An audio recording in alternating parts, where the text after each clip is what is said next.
Manipur alongri along ok chung pranatung raikong sai khia phan kachor tukrok lapen longri ang kang bithe risim kang tang kilong limdet longri kepangsamji aphan Lieutenant General RC Tiwari General Officer Commanding in Chief GOC-in Chief Eastern Command Lieutenant General HS Sahi GOC Spear Corps lapen Major General Rafrup Singh IG AR South Army ke hoitum aruni phai sirkeparni Raj Bhavan along Manipur Governor Anusuya Uike aphan kachetong damsi arsik jinamai chingwailung longri alo monsam ki padujia puthaksi armu okso ki hoitumpen Governor aphan chingki damlo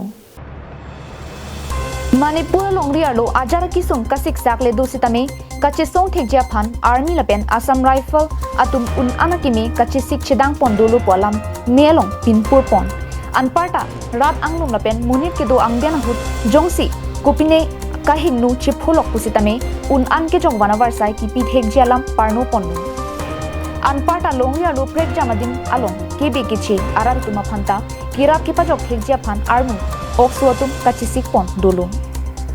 India nihang nirep ahabar pialong jasemet Manipur longri along kaike ta monsam ke padojia phan saitlem ponji pusi armia ke hoetum pen Governor aphan melong pachini lo armu okso tumpen longri alo monsam ki padophan aning ki hang sai ki klema puthak Manipur Governor pen kachuru pajir ponlo News report Karbinglong Live